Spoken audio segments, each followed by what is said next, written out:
Always nice to start an evening with applause. Thank you very much. Hopefully you're applauding at the end as well. Welcome to Scotland's first Rewilding Hustings, Hope for Nature Hustings. My name is Jennifer Reoch and I am delighted to be your chair here this evening. Thank you so much for being with us here tonight on a rare sunny Scottish Friday evening. So I'm delighted that you've come in here to the theatre to be part of what is going to be a really important conversation. Before we begin, I just want to let you know that the fire exits, as you might have guessed, are the green signs there, the right and the left of the auditorium. So if the alarm does go off, please head out of those exits and listen to the stewards and any advice that they have. Also, please be aware that tonight's event is being recorded and live streamed as well. So by participation, by asking a question, you are consenting to appear in that footage, just so you know. Now, as we know, the point of these hustings is to make the candidates who want your vote aware that rewilding is important to their future constituents. It's also for you to put your rewilding-focused questions to Scotland's political parties. So we all care about the future of Scotland here in this room, which is why we're here. So we want this to be a friendly, a passionate, and a really brilliant conversation full of respect for everyone's voice. Now, I am here as your impartial chair to make sure that as many questions get answered as possible. I'm going to try and make sure that candidates don't speak for too long or resort to party spin. So for those on stage tonight, we're asking for integrity, zero spin, please, and that you respect the public interest in these issues as well. So thank you in advance for doing that. For our lovely audience, there are hundreds of you in this room tonight, so thank you for being here, and there's hundreds online as well. So please do respect everyone's right to be heard. I'll say this multiple times, but even if you don't agree with what's being said, please do respect everyone's chance and their voice to voice their issues. Okay, I'm going to introduce you to our candidates this evening, and then I'll tell you a wee bit more about how the evening is going to work. So we have got from the Scottish Greens, Mark Ruskell, MSP. From Reform, we have got Graham Simpson, MSP. From Scottish Labour, we have got Angela Bailey. From SNP, we've got Councillor Jean Maxwell. And from the Scottish Liberal Democrats, Charles Dundas. So thank you all for joining us. Unfortunately, the Conservative Party were unable to send a representative this evening, which leads me just to my final panel member to represent one of Scotland's missing species, the Eurasian lynx. It's a medium-sized cat with tufted ears and a short tail. Well done. Yeah. It is notoriously shy and rests under cover during the day to avoid people. We'll move swiftly on. So, as I've said already, we're here for a robust but respectful debate. I cannot stress that enough. We have a zero tolerance policy for harassment and disruption. That's why they put a Glaswegian in charge, right? So I'm here for that. But as I said, everyone's voice really does matter. We have hundreds of people joining us in person and online, of all ages, of all beliefs. So please be mindful of that throughout the evening. So please listen, don't heckle, and try and keep your questions just as short and concise as you possibly can. To make sure everyone is included in the discussion, we're using Slido, which is a technology, very clever if you've not used it before. If you're in the room, you can scan the QR code. I think it's going to go behind me here. You'll get a QR code, or you can go to slido.com and enter the code #2934583. It's going to be on the screen behind me. So you can log on at any time. You can put your questions on the Slido app. I have my laptop here in front of me, and hopefully that question will come through. We've got a moderator, though, that is going to be looking over the questions, so too many duplicates, we'll try and prevent that and make sure we get as many of the questions to the panel members as we can. If you're watching online, of course, Slido is the only way that you're going to be able to submit those questions, and you can click labels to add your location to the question as well, if you would like.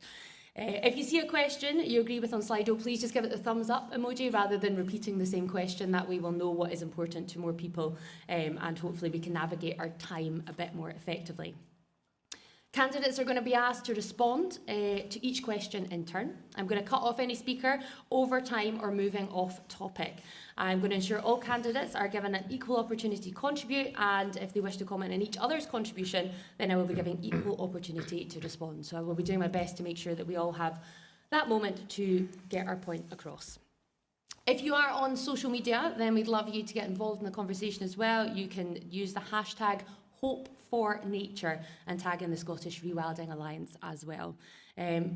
I do think we're probably going to get quite a lot of questions this evening online and also here in person. So if you don't get a chance to ask your question, please do submit it on Slido, because we're going to collect them all together after the event, and we're going to share them with the political parties as well. So that's obviously helpful as well for maybe parties that are not sitting in the room here tonight. We'll make sure that everyone does hear your concerns. So if you get a chance to speak, great. If not, make sure that they're on Slido and the questions will be passed on.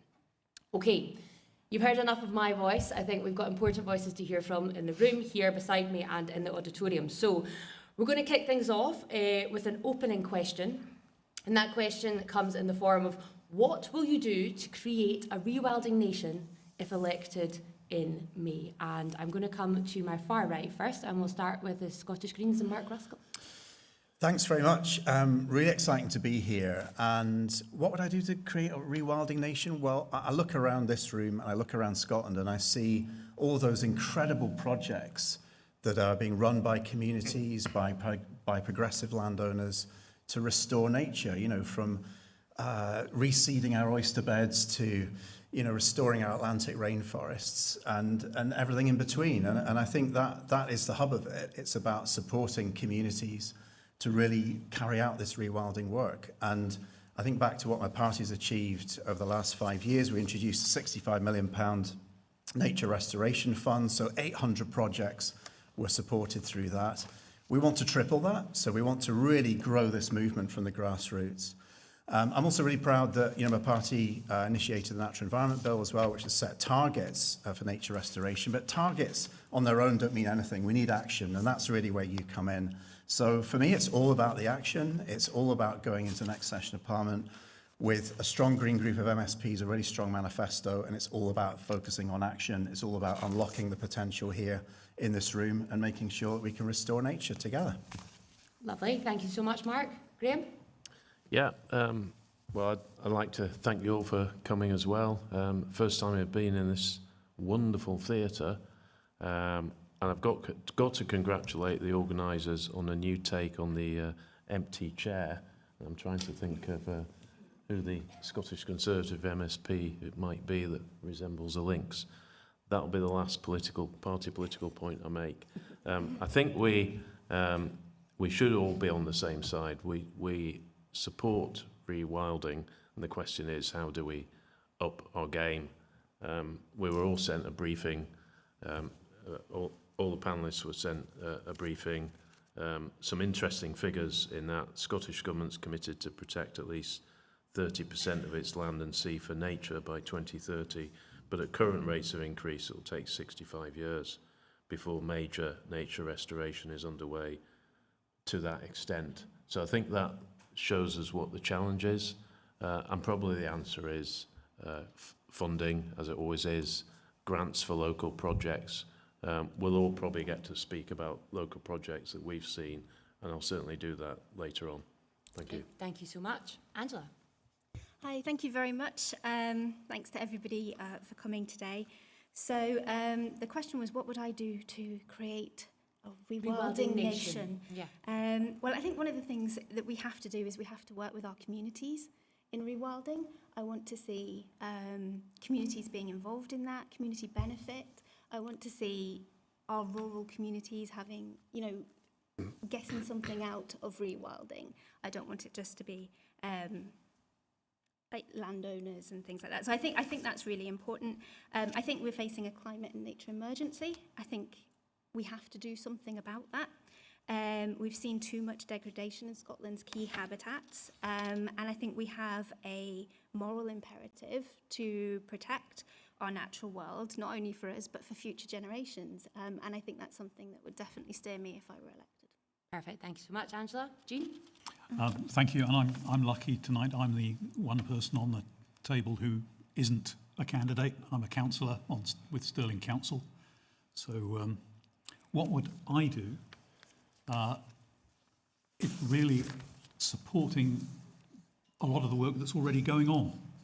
Mark's already mentioned the £65 million which has been put forward as the funding to help with the funding towards this. There's the Biodiversity Action Plan, which is all about creating corridors and links between areas to try and create movement corridors for animals, beasts. Local to me, I've got a string of things going on. Some of it, small community operations. Pitlochry taking over a large area of abandoned field and some woodland around it, working away with that.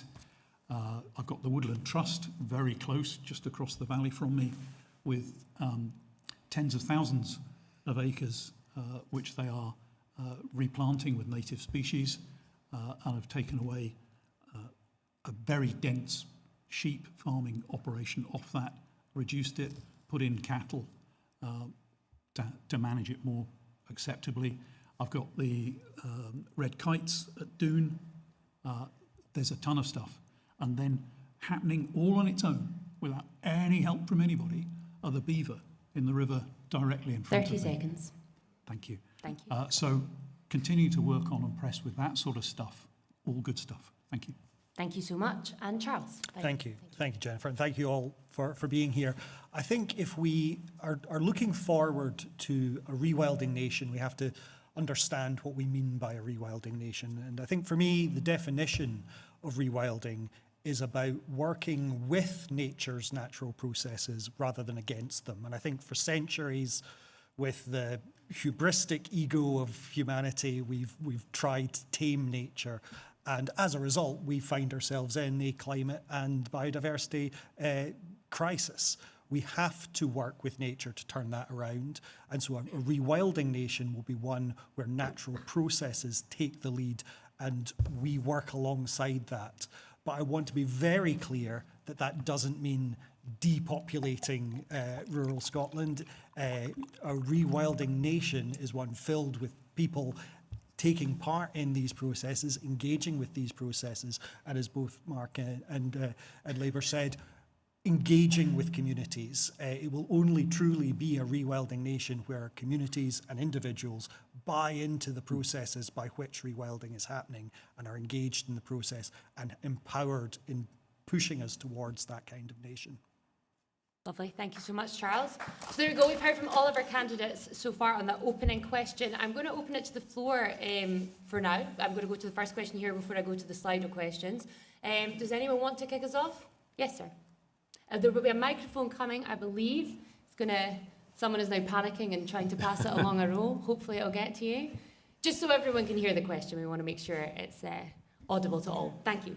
Thanks. I was going to ask the panel if they would agree with me that while nature restoration is indeed a very high priority, so is the creation of jobs and economic activity in rural Scotland.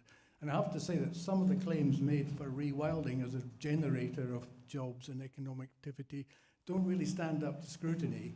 It's the mainstream traditional land use sectors in Scotland that are really generating the jobs and economic activity.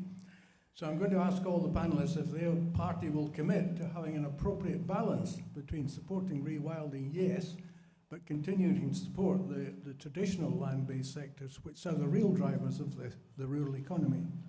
Okay, thank you so much for your question. Would you like to start? Graham, carry on. Look, I don't think it's either or. I think you can have a balance, and I do think you'd have to accept that there are some really good rewilding projects out there, from the little projects that I see in the area I represent, in places like Cumbernauld, where the Woodland Trust, for example, which I'm a member of, owns some sites, and I've planted trees out there, to larger sites like on Schiehallion, run by the John Muir Trust. There are some really good projects out there, and they help biodiversity. We shouldn't look at this as just about making money and jobs, although that is important. I mean, you're right to raise it, but I don't think it's an either or. There is a balance to be struck in the countryside, but rewilding is very important. When you think about it, this is a bit of a long answer, but when you think about it, if you do that properly, that can actually attract people to an area, and that does generate money.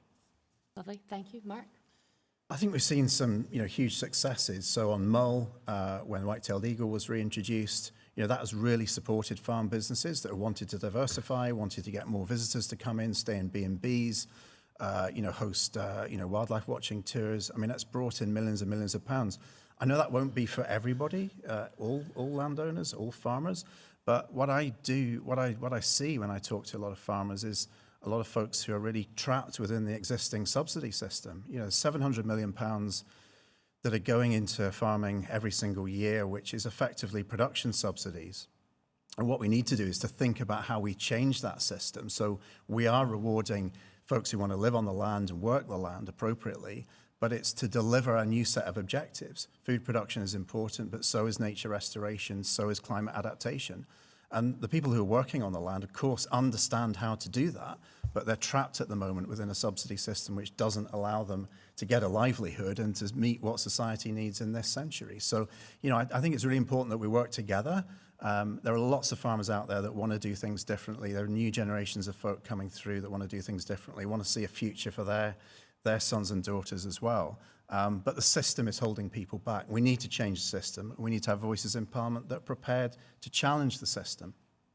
Thank you, Mark. Angela? What we're looking for is a balance between rewilding and traditional land use. I think we do need a balance. I don't think, I think we need to prioritise the economy of our rural areas. I think food security is incredibly important, and we can't ignore that. However, protecting and enhancing on our natural environment around that is important too. So I think you're right. It is about balance, and yes, I think that's something we can commit to. Angela? Jean, would you like to add? Yep, thank you very much. Yes, there does need to be a balance, and it is about the economy. I'm Deputy Convener of our Finance Committee in Stirling. 1 in 8 people in Stirling doesn't earn the living wage. That is wrong. We need to change elements like that. But when it comes to the rural economy, we need to get that balance between nature and the economy. I'm not so sure I'm quite so happy with the traditional element because things change. They always change. So we cannot tie ourselves to it must not change. Things always rotate. The sheep market goes up and down. The pig market goes up and down. So we need to be working with that.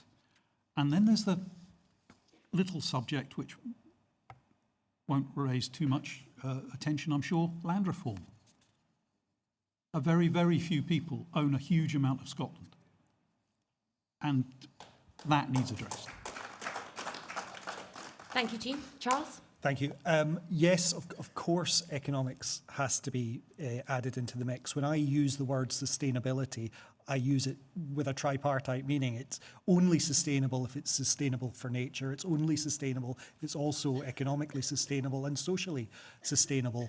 But I'd be slightly cautious about throwing the word balance around too much, because if we're balancing the traditional definition of economic growth, that's essentially what's got us into the problem we're in right now. So we have to redefine that. We have to look at what long-term sustainability is. And I think I get from the agricultural sector really positive feedback about that, because nobody is a better steward of the land than generational farmers. They understand that the soil is the living of their farm, and they have been incentivized by global capitalism and the incentive regime to increasingly take from the land without giving back. And that is unsustainable. And that's not part of a rewilding future. So rewilding has to be sustainable both economically and environmentally. Thank you, Charles. Thank you very much for your question. We'll go to a question here on Slido from Lindsay Grimshaw, saying the Scottish Government have continued to drag their feet regarding a ban on trawling of Scottish marine protected areas. Can they not review existing data and get a ban in place now?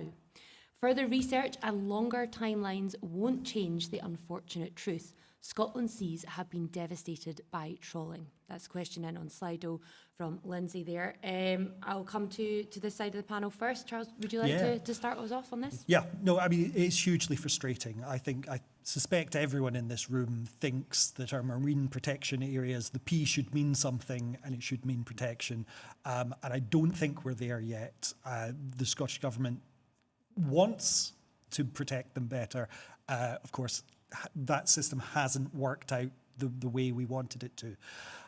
And that it comes down to the opposition that there is around that within communities. We aren't bringing communities with us in terms, the fishing community, the coastal communities don't believe that these marine protected areas are actually in their interests, so they campaign against them. That sort of top-down regulation is clearly never going to work. So we have to look at it again, and we have to build it up from communities and individuals upwards so that we get buy-in from everyone that these are necessary. Because, well, I certainly believe that these are vital for the recovery of our seas. You think we're in a bad situation on land, it was even worse at seas, but the capacity for our seas to recover is much quicker and greater than it is on land. So we've got a real easy win there if we can just get essentially the politics of it right. Okay, thank you. Jean? I'm not sure I've got too much more to add to that. It is all about getting communities working together and understanding what the issues are and buying into it. And top-down laws often don't work unless the community buys into it. So I'm going to leave it at that. Okay. Angela? Yeah, I think, the communities are absolutely integral to this. Like I said at the beginning, it's about rewilding and protecting our seas, and all of these different things only work when we are working with the community, when we are engaging with them, and when they can see a real benefit out of it for both them and the environment. And I think making sure that we always have those two working collectively and together is how we will actually move forward and get things done. Okay, thank you. Graham, would you like to add? Don't know what lies behind this question. Is the questioner in the audience? It's been the slide It's just here, on so it'll be Slido. online, I'm afraid. Yeah. They may be thinking of a case which I think the organisation called Open Seas took against the Scottish Government, which was aimed at getting them to enforce existing rules, actually, which they won. So that was probably a test case. So, but essentially, existing rules around this aren't being enforced or weren't being enforced. I think we'd all want to see, if we're talking about rewilding, this would be the right rewilding of the seabed. Yeah. And we don't want to see the seabed scraped to death, if I can put it like that. So if there are protections in place, which there are, then it needs to be enforced. And that's what that court case was about. I suspect that's what lies behind the question, which is absolutely right. Yeah, okay. Mark, do you want to add to that? I mean, I think, to be frank, the SNP government have really dragged their feet on this. I mean, I remember being at Hustings 5 years ago and the same questions were being raised. Why have we got marine protected areas that exist on paper but are not actually being enforced? And this is about legal protection. So we should have enforcement vessels going out there and ensuring that our marine protected areas are not being dredged and trawled illegally. The wider question about designating more areas where we can allow the seas to recover, we can bring back some of that natural abundance and some of that economic, opportunity from that abundance as well, is a question about how we manage our seas better. And I do believe there's a way of encouraging and allowing communities to manage fisheries more locally, to designate marine protected areas in their own jurisdictions. And this is happening in England at the moment with the IFCA areas. There is a devolution of power that's going to communities and is involving wide ranges of stakeholders locally in those decisions about how we manage the resource better at a local level. The Scottish Government has dragged its feet on this. We're now behind England on this. We should have coastal communities at the heart of these decisions. But, you know, when it comes to basic enforcement of marine protected areas, we're seeing too many MPAs just being dredged out, trawled out. And it's illegal, and it shouldn't be happening. Yeah, that's it. Thanks, Mark. Would anyone else like to add anything to that? We'll move on to our next question. Can we have a question from the... Yeah, we'll go with the... Yeah, no problem. We'll just get a wee microphone to you, if that's okay. Thank you. We just pass the microphone along the row. That'd be great, so we can all hear the question. Thank you so much. Can you just give us your... Yeah, if you want to give us your name and get your question out, please. Thanks. Yeah, hi, Amelia. It's more of an add-on to that. It might have been talking about that case, but it could also be talking about the 120,000 kilometres that were recently approved to be protected as an area. However, if you delve into that zone, there's a big strip into the middle of it that has been allowed to still be trawled through the middle of the protected area. And so I think the issues are that areas are being protected, but not in the way that they should, and it's actually diminishing the positive effects that scientists have said would come from protecting those areas, as well as all of the inshore lines. But more to the point, that area specifically, it's offshore, it's through a designated zone. It was against what the scientists were recommending. It doesn't sound like a community's on-board issue. It sounds like a trying to satisfy the deep trawlers industry issue. So what question would you like for the panel to take on here?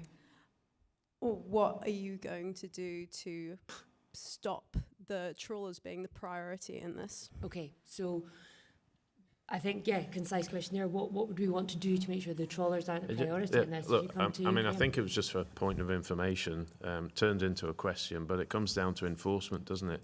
You know, if you've got, and somebody's shaking their head, maybe you should get the mic to him. But it does come down to enforcement. Yeah.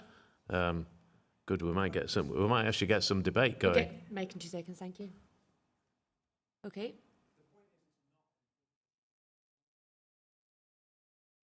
Hang on, sorry, we'll just wait for this so the whole room can hear, please. Thank you.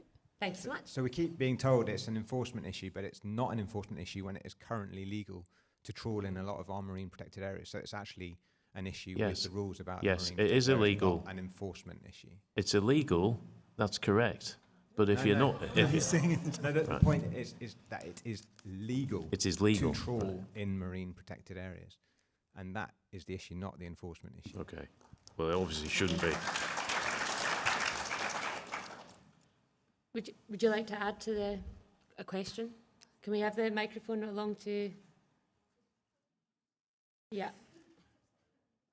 A bit of microphone choreography going on here. We'll get there. Hi, Reoch from Open Seas.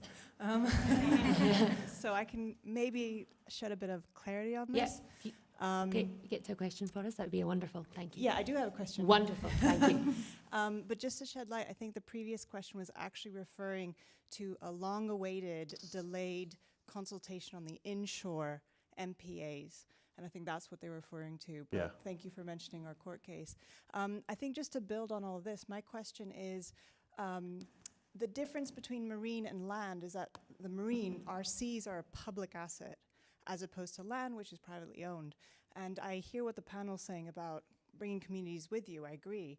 But then that kind of creates a bit of a difference between urban and rural. So for me, it's like the seas are a public asset, therefore we all have a say in marine management. Therefore, how are you going to ensure that we co-design marine management with everyone on board?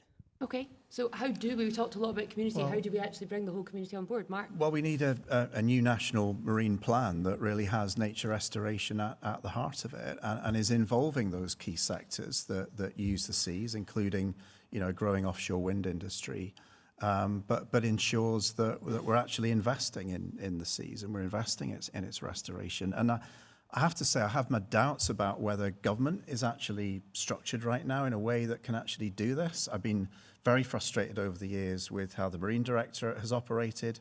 I don't think it's fit for purpose. And I think if you look at the issues on the inshore as well, we should see more devolution of some of the powers going to coastal communities with a balance of representation there.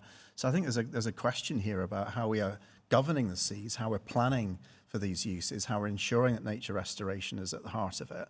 And I have got concerns at the moment about the way that the Scottish Government, not just the political side of government, but the way that government itself is actually working, because I think it's failing. Okay. Mark, do you want to add? Graham. Sorry. He's Mark. He's spoken. Mark has spoken. Graham, would you like to add anything? I think. Oh, hello, Ria. It's good to see you. We should avoid falling into the trap of thinking the fishing industry is all bad, because it's not. But there may be some bad actors there. But the Scottish fishing industry is vital to Scotland. It goes back to the chap behind you. The first question was about jobs and the economy, and that's important as well. And I don't think your organisation is waging war against the entire Scottish fishing industry, but you are against the bad actors who are destroying the seas. And that's what we need to concentrate on, not the majority who are actually very responsible. Thank you, Graham. Sorry, Graham. Definitely Graham. All right. Angela, would you like to add to that, please? Yeah, so I think really when it comes to protecting our seas, we have to do a little bit more listening and engagement with not only communities but organisations such as yourself, that we can actually make a difference on this. If we're not really listening to what those issues are, there's nothing we can do about them. And so that would be something that I would pledge as a candidate, that I'm going to listen and I want to hear what you're saying. Thank you, Angela. Jean? I hear what's been said and I agree with an awful lot. There are complex issues here with the fishing industry. It's important to our economy, it's important for its jobs and the communities where those fishermen come from. There needs to be that balance. There needs to be education, there needs to be listening across the piece on this. And it's not a question of just going fixed. It's a complicated question and it needs getting that balance right. Okay. Charles? Yeah, but there's no sustainability in the fishing industry if we trawl and dredge 3-mile coastal stretch around the world. Yeah, so there were great laws in place in Victorian times that stopped trawling and bottom dredging at this time, and a certain UK government in the 80s got rid of them. And I think, frankly, for the seas to recover, and this is me speaking personally, that needs to come back. But you're always going to get pushback unless you can convince those whose livelihoods depend on it that their livelihoods are unsustainable under the current system. So it's not about top-down, you must stop doing this. It's about having a grown-up conversation. Okay, thank you. Thank you for starting that conversation here again tonight. It's an important one. We'll go to one of the Slido questions here just to make sure that everyone is covered, and we'll come back to the seating here very shortly. We've got one hint from Fran saying, with the vast majority of land still privately owned, what can the Scottish Government and your party do to ensure that these landowners are responsible guardians of the land and rewild for the benefit of all, rather than manage the land for the benefit of a few? So we're going to come to, we'll come to the side of the room first. We'll come to you, Jean. Do you want to get us started on this? Yeah, I've already mentioned my thoughts on land reform. It's unconscionable that quite so much of this country is owned by quite so few people, many of whom don't come here from one year to the next. They just own a big wad of Scotland. It's unconscionable, and we need to do something about it. And our party conference regularly passes resolutions saying that it should happen, and very slowly it is happening, but it needs to be quicker. Okay. Charles? Yeah, yeah, certainly. I don't want us to confuse land ownership with land use. There are obviously connections between it, and by diversifying land ownership, we will certainly diversify land use, and there will be positives there. But there are big billionaire landlords who are doing very positive rewilding work with their big estates. So it's happening at scale, and there's positive things happening there. I think the solution for this is about land use, and it's about coordinated land use. It's about getting communities and stakeholders together. Where the Scottish Government has been trialling regional land use partnerships, for at least 20 years now. So we must nearly be there to get them active and doing things. But we need to be strategic about the way in which we integrate land uses and the way in which land uses integrate with each other. And we can only do that in a bottom-up way. However, that is a hugely resource and cultural change that we don't have at the moment, and I don't actually see the signs that we're pointing towards. So that's something that I want us all to start thinking about a lot more. What are the frameworks that we need that allow this mass decision-making that will allow us to master plan the country in the way that we want so that we get the right land uses? Okay, Charles. Angela? Yeah, so I think when it comes to privately owned land, some of the current legislation actually means that money that is put into rewilding and support that's put into rewilding is disproportionately going into these private lands. I don't think that's right. And as I said earlier, I think it's about communities being involved in this. I think the rewilding, when we're funding rewilding, it should be for community projects, and it should be for the benefit of people living in our rural communities and not those big landowners. Okay, thank you. Graham? I broadly agree with what Charles was saying, because I don't really think it's about land ownership. It is about land use, and it's about encouraging landowners, be they large or small, to do the right thing with their land. If we're talking about rewilding, encouraging them to do that. And there's another guy shaking his head there, so we can come to him. I'm doing well here, sparking some discussion. So that's that guy in the middle. He was shaking his head. So maybe we can come to him. But no, there is good work going on. There is. So you shouldn't, you shouldn't just tar everyone who owns a lot of land with a brush that's bad, because that's just not the case. There are some great schemes out there. We just need to encourage more of it. And I think that goes back to what I was saying right at the start, some funding to kind of pump prime things, if you like.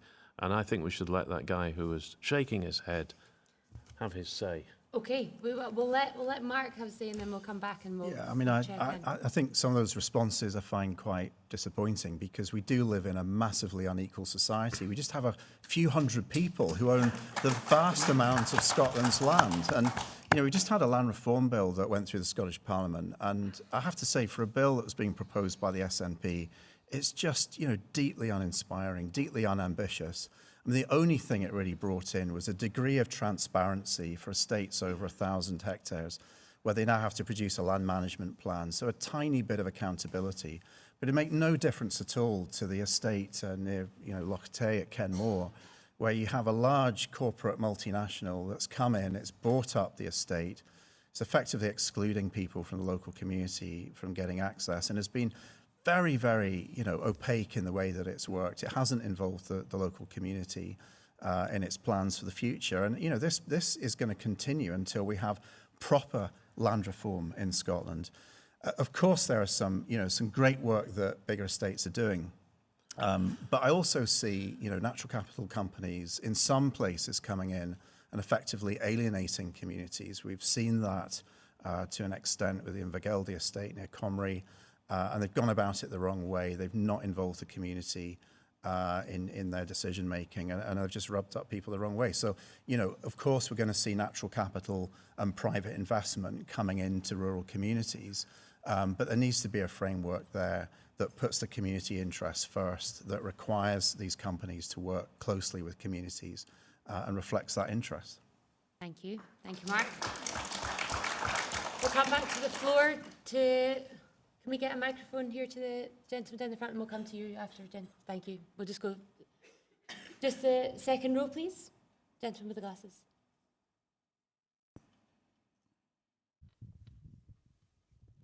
Hi. Hi there. My Labour MP for Stirling, Chris Kane, said to me recently, I think with the balance between developing and nature, we've gone too far for nature. And I'm not going to tell my kids, in order to preserve habitats, you can't have a house. Labour Chancellor Rachel Reeves said we've cared more about the bats than commuter times, and I care more about a young couple getting on the housing ladder than some snails. Even Scottish Green MSP Ariane Burgess said we need to build places that restore ecosystems, which for me is a contradictory statement. So with the UK being one of the worst countries in the world when ranked for biodiversity, and the leading cause by far of biodiversity decline being habitat loss, and 73% of wildlife gone from the world just since 1970, and 1 in 6 British species now at risk of extinction.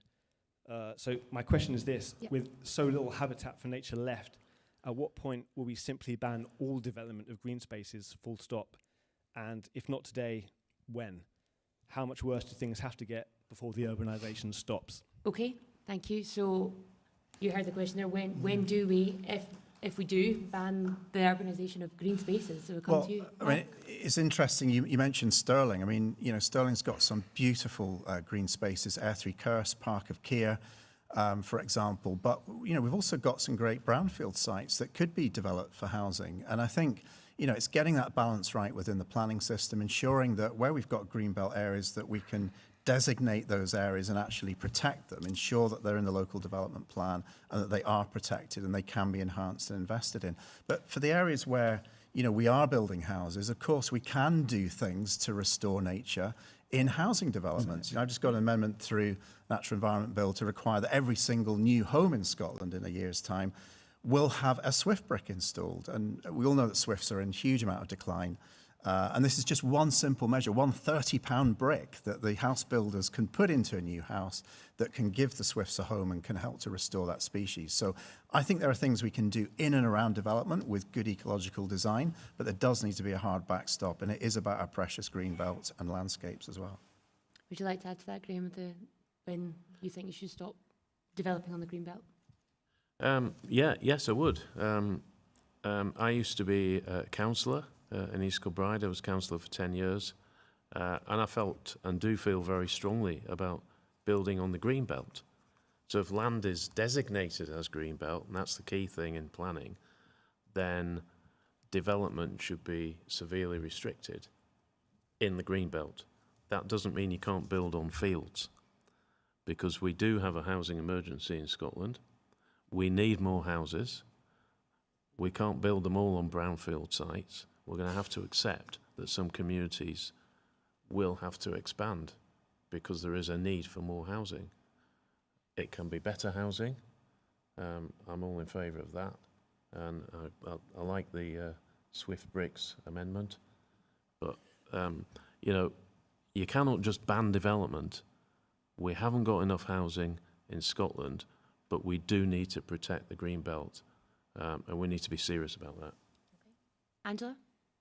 Yeah, I agree that we need to protect the greenbelt areas, and that using local development plans, we can look at the correct areas to be building houses. We do have a housing crisis in Scotland, and there's no getting away from that. There are people who struggle. There are homeless people. We do not have enough housing for the people that we have here, and the housing that we have is not affordable. And so we do need to look at the way we are housing people. That is not to say that when we're looking at housing people, it should be done with this total disregard for the environment, because that is not true. We should be looking at the environment and how we can support that alongside it, but we do have to solve a housing crisis. Okay. Jean? Yeah, we're on my home territory with Stirling. Stirling has 6,000 people on its housing waiting list at the moment. 600 of them are in urgent need of rehoming. I dealt with a case week before last. 7 people from 2 different families in a 2-bedroom flat. And it took 4 months to get that sorted. So one of those families was able to move out into a larger house. So there is a real emergency out there with trying to get people in housing. We also build some of the smallest houses in Europe. And we're not that short of land. So I can get a bit passionate about that one. But yes, we should not be spreading out down every country road, filling them full of houses. And when we do build a large development, there's a large one going up as we speak, just beyond the services at Stirling, off the side of the motorway there. 3,500 houses over the next period will get built there. The planning system needs to make sure that that is done with an eye to nature as well. And that there are corridors built into it, there's green space, there's green lungs in that area so that people can, for themselves, let alone nature, get the benefit of that. I don't think we are pushing housing into areas. Okay, I don't think we're pushing houses into areas that are of huge ecological. The planning system is very rigorous on it, and so it should be. Okay, thank you. Charles? Thank you. Yeah, no, I don't really accept the premise of the question that it's an either or, nature or people. That goes right back to my initial statement about a rewilding nation is one that puts people right at the heart of rewilding. I used to work for the Woodland Trust, and in 2014 there was a native woodland survey of all of Scotland that looked at our ancient woodland and how it changed over the years. And from the 80s to the 2010s, we'd lost a significant proportion. 12% of our ancient woodland had been lost. Less than 1% of that had actually gone to development. The rest had gone to the degradation of our biodiversity and our natural environment. That's our main target. Having people living in sustainable homes near nature is actually a brilliant way of getting people back associated with nature and valuing it. So I think I agree with everyone else on the panel who says it is possible to build new homes in Scotland today that are compatible with nature. We just have to make sure that we do that with nature being held up in its primacy so that we value what's important. Okay, thank you, Charles. Yeah, very, very quickly. So I don't really think as a country we remember what habitat really looks like anymore. I mean, this talking about houses and swift bricks and trees, I mean, that's not habitat. It's just not. And, you know, the urbanization, there is so little habitat, you know, we have, that's actually just for nature. I mean, we talk about bringing links back, but there's almost nowhere it could go realistically. I mean, apart from farmland, and like, where would it? I just don't buy into the premise that you can build sustainably. I mean, it's all these people that will live there will have to have food. They'll have to have infrastructure. Do you have another question to get that you need to? I suppose not. Okay. It's just. Well, thank you. Absolutely made the point there very much. So can we pass the microphone to the gentleman at the far right? He's had his hand up before, and then we'll go back to Slido if that's okay. So, gentleman, sorry, to my far right, the left of the auditorium. Thank you. Thank you. I represent Campster Peatland Regeneration, and we are a small estate in the Flow Country in Caithness. I am going to get to the question which is about Mary Lennon's ecocide bill. Now, we are in the process of pulling up, last week we pulled up 25,000 Sitka spruce from our bog. By the way, to answer the fisherman's question, we were employing a fisherman to do this because he couldn't go to sea because it was too windy. Can we get to the question, please? Getting to the question. We're just very aware we're limited on time. Next Thank door, you. just the other side of the road from our bog, is a forestry, and that has been given the go-ahead to replant by Scottish Forestry. So on the one hand, we've got money being given to us by Peatland Action. On the other side, we have Scottish Forestry, who are going to give the go-ahead to provide more seed source for Sitkas landing on our ground. So what is the panel's view on Sitka, Picea sitchensis, Sitka spruce seedlings being a form of ecocide on a bog habitat? Okay. Would you like to tackle this one, no, Charles? of course, it's a significant problem if you've got a neighbouring native woodland restoration project next door to Sitka spruce. The seed rain can undo decades of great work very, very quickly. The person that should be paying for that is the polluter, the commercial timber company next door that is making money from what they're doing, and it's as simple as that. Okay. Jean? Yeah, I've got personal experience of that happening within a couple of 100 yards of me. The rain of Sitka coming out of FLS land onto land which was otherwise quite happily regenerating itself. Quite why FLS are quite so keen on so much focus on their timber side of it when they're not focusing as much as I would like to see on the rest of what should be their portfolio of action, looking after our estate for the wider benefit. Okay. Angela? I'd come to you, Graham. My son works for FLS. I need to be careful. I will defer to the tree expert Charles on this, who knows far more about it than I do. But So have I just written reform policy? It was. I don't know if you've written Lib Dem policy. It's actually Monica Lennon's bill, ecocide. That's what you're referring to. And it's stalled in the Scottish Parliament because the committee that was meant to be dealing with it said there wasn't enough time to deal with it, which I think was not correct. They could have made time. I supported it at stage 1. It should have at least made it through stage 2, and it didn't. So if Monica is re-elected, she'll have to try again. If she's not, somebody else will have to try again next term. Okay. Mark?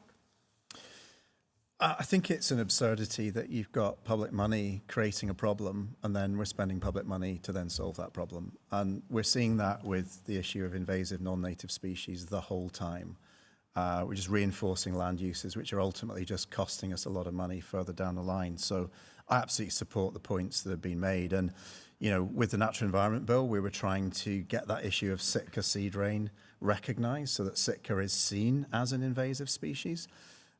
When it's just running rampant and, you know, taking over our peat bogs and everything else. But I think it's a wider issue. And, you know, I would raise, for example, you know, where we've got lowland pheasant shoots, you know, pheasants are an invasive species, many would argue, and yet we don't really have any kind of licensing or regulation around pheasants. We do, of course, now around driven grouse moors. And I think that's probably down to a lot of the campaigning of people in this room. So, you know, we need to sort of question the status quo because there's a lot of vested interest, including the commercial forestry sector, which is an important sector for Scotland. But, you know, they will be arguing a certain point of view, and you do need MSPs in Parliament who are going to challenge and are going to ensure that when legislation comes up, that we're actually changing it and we're actually addressing some of these issues that are inconvenient truths for many. Okay, thank you very much, Mark. We're going to go to a Slido question here to make sure everything is covered. We'll try and cram in another couple of questions here this evening. This question is, has anyone attempted to make a thorough analysis of the potential benefits of lynx reinstatement to forestry where high deer numbers impose heavy costs through fencing, tree protection, damage to restocking and lost regeneration? So we're looking obviously here at the potential benefits of lynx reinstatement. Does anyone want to start us off on this? Sure. Come to you, Charles. There are so many academics working on this at the moment because it's a hot topic at the moment, and we will have a lynx on the panel that could perhaps answer some questions for us. I think fundamentally it's not really about the lynx predating on the deer. They need to be working very hard to even make a dent in the problem. But their very presence as an apex predator would pulse the deer around the landscape and prevent them lingering in one spot and stripping a whole native woodland of all its saplings. So yeah, they're a key part in the solution to tackling the imbalance of deer that we have in Scotland at the moment. Okay, thank you. Jean, do you want to add anything to that? Yeah, I live at the base of one of the areas that might just be able to support a pair of lynx. If you took the space from the edge of Loch Lomond all the way across past the Woodland Trust area of 16,000 acres of Glenfinglas, all the way across to Strathire. I don't know if you recognise the geography there, but it's a fairly wide area and 20 miles deep.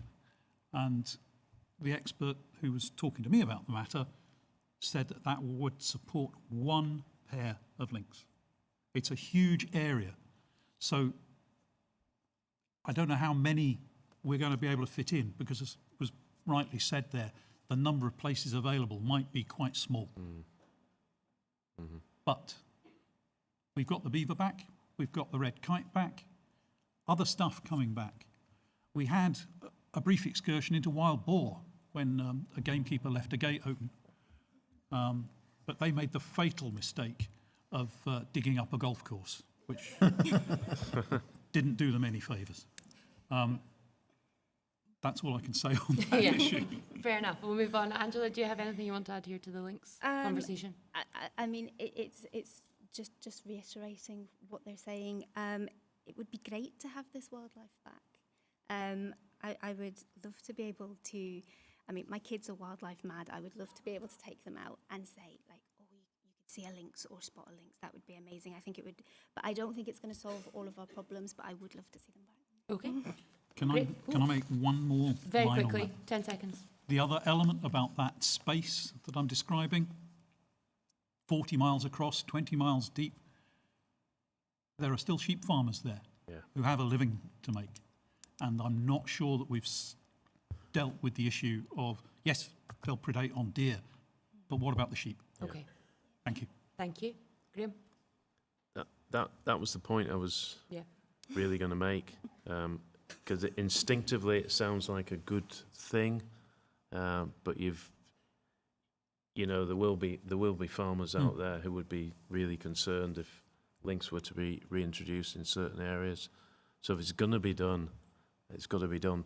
It's got to be done really carefully to protect animals for farmers. That would be the only thing I would say on it. Okay, Mark. I mean, I think at the end of the day, there's only going to be one party on this panel who's going to put a lynx reintroduction anywhere near its manifesto, and that's ours. I think that there is the potential space for reintroducing the lynx in Scotland. I think, though, it does need to be carefully managed, and I think the first step is education. So it is about having that conversation in communities about what space is available for lynx, about what role the lynx might have within an ecosystem. So yes, if it can help with reductions of roe deer, that might be beneficial. There is the potential for conflict, but I think the more that we have this conversation, and I think there was a good conversation in Aberfoyle, Jean, actually, around lynx reintroduction that did engage a lot of local landowners and was positive. But there shouldn't be a taboo. And I think in politics, whenever anybody mentions lynx reintroduction in the Chamber of Scottish Parliament, there are howls of concern. And I think we just need to be rational about this. We need to look at where potential conflict might be, but also where the advantage might be and how it could be managed properly. So, my party is prepared to have that conversation with communities that are prepared also to have that conversation. And I think we take it from there. Ultimately, it would come down to a licence application, getting the support of communities, and that going to Nature Scot, and there being a positive decision from a Scottish Government minister. But I don't think we should be afraid of the conversation, and that's where we need to be right now. Okay, thank you very much, Mark. We'll park that conversation for just coming to a question here. We've had a hand up for a while, so the third row along, please, the centre. Yeah. Oh, I think there's a mic coming from your right.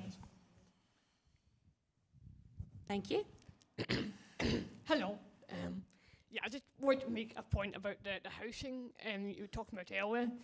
And you see, yes, we need much more stable housing, but land is finite. And if you look right across the Highlands, there are so many second homes that are used for holiday lets, and they could be used for local people to live in. And you talk of the people in the Highlands, second homes are already kind of doing that, because the free communities are losing the sense of community and the local people, because they can't afford it because of all the B&Bs. And basically, you should probably do what Edinburgh did, Edinburgh Council, which would ban B&Bs and make those houses more affordable, which do turn into local resident housing so local people can afford them. Okay. Okay, my question, please. Yeah, thank you. On a broader note, sustainable transition, we need much more renewable energy. But I just wondered, how would you parties get the balance right between creating more renewable energy, such as wind farms and solar farms, and preserving nature and still protecting the environment? Because at the moment, it doesn't seem that the SNP government are doing that. At the moment, with the approval of New Berwick wind farm in the Firth of Forth, and the approval of wind farms in national parks. Okay, so how do we balance getting more renewable energy with also looking after nature and rewilding? Yeah. Okay, perfect. Well, we'll come to you first, Mark, actually. I think both issues that you raise come down to planning. So with the housing issue, I live in a community where it's probably about half holiday homes, and it feels like the balance has maybe gone out of kilter, and there perhaps aren't the houses that local people need, particularly young people, to get onto the housing ladder. So we need to use the tools that we've got to plan for that, and that probably means looking at council tax increases and other ways to readdress that balance. I think when it comes to the issues about larger developments, onshore wind in particular and offshore wind, I mean, we are in a climate emergency. We do need to electrify our society. We need to push fossil fuels out. Nuclear power is not going to be the answer, and there are parties here, including Graham's and the Labour Party, who want nuclear power, which I think would be completely misguided and a waste of money. But we need to ensure that the benefits, the community benefits, and the impact on nature is addressed within the planning system. And I do feel that with a lot of the onshore wind sites we've already got, they're already 10 to 15 years old, so they can be repowered with more powerful turbines. We can see more community benefit coming on the back of that, and we can see more money being invested into nature as well, surrounding those wind farms. And with Berwick Bank, I mean, I don't think Berwick Bank should go ahead until there is a really, really strong investment plan to invest in marine protected areas and invest in the seas, because at the moment it does look like it will have a very significant impact on seabird populations. So we need to see, a proper quid pro quo there. Yes, we're getting low carbon electricity, but we absolutely need to see investment in our nature. Perfect. Thank you, Mark. Graham? I'll be very quick. I suspect this is the last question. Yeah. So holiday homes, yes, I can see the issue, but again, I have to say there's a balance to be struck, because tourism is vital to Scotland. It's vital to the Highlands as well. So we do need to have accommodation in these areas, but we also need housing for local people. On your point about energy projects, I think there's a huge issue with things like battery farms and solar farms in Scotland. And I certainly come across it where communities feel they don't have a say. Decisions tend to be taken by a Scottish Government unit called the Energy Consents Unit. It's a bit of a shadowy organisation. Nobody really knows who manages it, who's taking the decisions. I think that's a problem, because communities need to at least feel they have a say. In fact, they actually have to have a say. Now, if a decision is taken by your local council, you can go to your local councillor. This body, there's no one you can go to. It's taken by the government. So communities are having these things imposed on them, often to the detriment of the environment. Okay. Angela? Yeah, so with your question about renewables, energy security is really important right now. If we look around the world at the various things that are happening, particularly in the Middle East right now, us having energy and not being reliant on those countries is really, really important. We need energy to be made here. Now, I agree with community benefit. I think that there are projects across Scotland that are community owned that produce clean, renewable energy. And I think they are the sorts of models that we need to move towards. I think we have an absolute abundance to be able to produce energy here in Scotland on our doorstep and to use it here on our doorstep. So, yeah, I think that I understand that cannot be at the risk of nature. We have to take nature into account when we are looking at the places that we are putting these things. But there are lots of instances where we can work with nature. Lots of those brownfield sites we saw before. We need renewables here. We need energy security for our future. Okay. Jean? Yeah, well, I can say that my house is off-grid. I'm powered by solar panels with a backup generator. The second home thing, again, from the councillor point of view, we have put in Stirling double council tax on second homes. There's the extra duty that you have to pay if you buy a second home. We have done a number of issues like that. I don't live too far away from my village is at least 30% holiday homes. And a lot of people who, yes, make our economy work, but also don't do quite as much as we might think for the economy, because what they're spending is often with the major supermarkets rather than local businesses. It doesn't work like that. As for the, coming back to the energy thing, yeah, I see the place for solar farms. I think people could have lots more solar panels at the domestic level. There are a lot of places which haven't done that yet. Major developments, well, I can see covering up old waste heaps, tips, things like that. I could see the tops of car parks, supermarkets, industrial estates. Why not have the roofs all covered in solar? There's a huge amount of space there before we start putting solar out into good agricultural land. I think that should be very much the second, third, way down the list. Okay. Okay? Thank you. Yeah, thank you. Charles? Yeah. Yeah, so we're talking about second homes and renewable projects. I don't think we should fall into silo thinking. We want a rewilding nation, and therefore we have to find ways to get natural processes and working with nature into the renewable projects that we need in our country. We don't say it's an either-or situation. You can either have links or you can have wind farms. We have to find a way that we get both, because a rewilding nation doesn't mean a nation where parts of it are being rewilded. It's where rewilding is mainstreamed through the whole of our society, so that whether you live in a city or in the heart of the Highlands, you see rewilding as part of your everyday life. The second homes issue, I think actually some of the areas that we in Scotland that have a second home problem had already been hollowed out by the way society's changed, by industrial farming, meaning that whole agricultural communities disappeared. So a thriving rewilded nation will have thriving communities and economies in it, and will have homes and jobs for everyone. Oh, it sounds great. Let's have a rewilding nation, everybody. Thank you, Charles. I'm aware of our time. It's obviously quite short, so we are going to come towards the end of our conversation. If you've not had a question answered, if you want to put it on Slido, and they will be given to the parties afterwards. We've got one final question here before we wrap up. And the question that I've got in front of me is, imagine we're in the future. Say 25 years' time, Scotland committed in 2026, right now, to rewilding and has effectively restored nature and wildlife, inspiring many other countries to follow.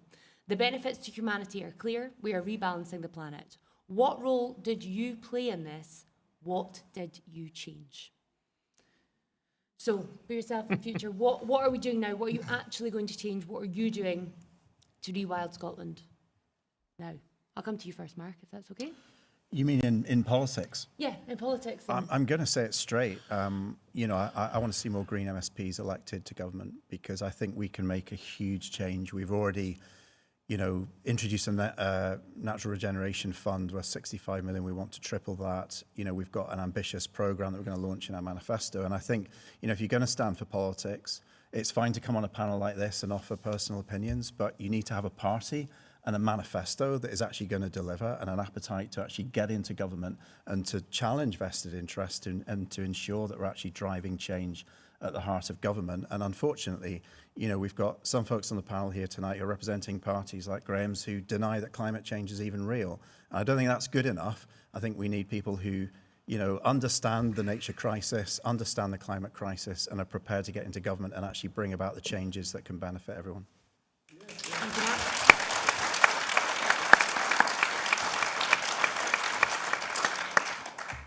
Graham? I'm sorry to disappoint Mark because I've actually got a track record of protecting areas, particularly woodland areas.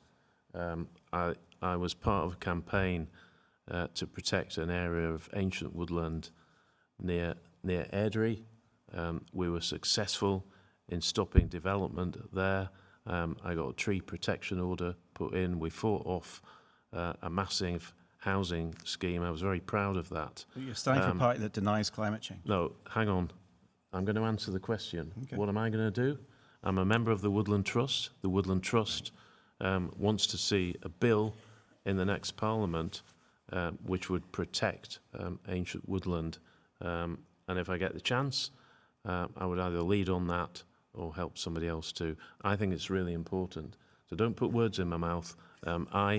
I want to see that kind of action. Okay, and would you agree, is there sort of an agreement there that you personally do believe that we need to do more towards That's what I'm saying, that's what I would do. Yeah, okay. Thank you, Graham. Angela? Yeah, so I think that we absolutely need to do more to protect the climate. I think we have to do that along with economic growth, community benefit, and all those things that I have spoken about before. I want to be that person who joins those communities together with organisations to take this forward so that these issues are woven through every aspect of the things that we take forward. So how are you going to get out there? What are you going to do? What are you going to do to engage these communities? Like, how are you going to take that forward? Well, that's exactly it. Engaging those communities, speaking to those communities, listening to them, listening to the organisations who are here telling us what the issues are, and bringing that together so that we can move forward. Okay, thank you. Jean? I will continue to work with the local organisations I'm working with now, the Woodland Trust, all of these, to work on that sort of stuff. I will continue to oppose nuclear power, which we just don't need. We're in the daft situation where our energy prices are being organised around gas prices. Scotland doesn't use gas to generate power. Tiny amount. We don't need it, and we shouldn't be paying the bills for it. It's nuts. Rant over. It does actually use gas as Peterhead Power Station. Tiny amount compared to what we're paying. And nuclear power? Nuts. Absolutely nuts. Sorry, I've been distracted there. I hope I make it to 95 to see this world. It will be wonderful to see. And I hope that I will continue to push for as long as I'm an elected member of Stirling Council to make sure we do our bit. Thank you. Okay, Jean. And Charles, would you like to? Thank you. Yeah, I don't know what I will personally feel that I've played a part in, but I know that we will only achieve a rewilding nation through collective action, through us all being a part of it. So whenever this elderly Charles looks back, I'll probably look back on tonight. I'll look back on this question being asked, and I'll think, I was in a room with lots of people that wanted to see the change that we need to see in the world. And so between all of us, we worked together in all our ways to achieve that aim that according to this panel tonight, I think we all want. It's something that I think we all need to work towards together, individually and collectively. Okay, thank you, Charles.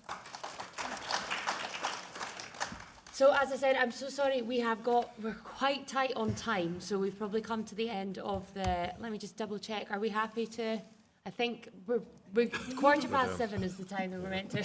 The Lynx is already making an extra appearance. So we have come to the end of our time, but if you do have any questions, please do put them in the Slido app. They will get put to all of our panellists. They will go to the parties, and hopefully we'll continue to get some answers post this hustings event. So thank you again for everyone for contributing. I'm so sorry that we didn't get around to any more questions, but yeah, very limited on the time here this evening. I do want to let you know that there are buses that are going to be going to Selkirk and Oban out the front of the theatre. They'll be leaving roughly around 7:45. Ian, one of the team, he can give you some guidance if you are looking to get one of those buses back. There's some limited seats still available, so that is going to be possible. I should also let you know that I believe you can go out and sort of get refreshments and have some sort of conversations with everyone else who's been around here tonight. I believe I have notes that the bar is going to be open for another 45 minutes, so you can enjoy that. It's Friday evening after all. I want to thank the team behind tonight for making this possible, the Scottish Rewilding Alliance members and the Campaign Collective. Can we please give them a round of applause for their hard work putting this together? Thank you so much as well. Thank you to the venue for the superb hosting here this evening, and thank you to all of you for being here and being part of a very important conversation, both in person and online. And one final round of applause, please, for our panel members here this evening for joining us.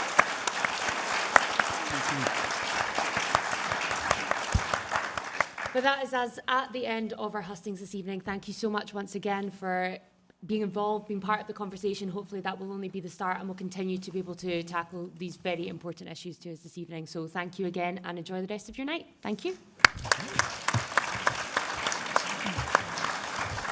think it's the second or third hustings I've done. There's been no Tory candidate. Is that right? Yeah. No news. Was it? No news.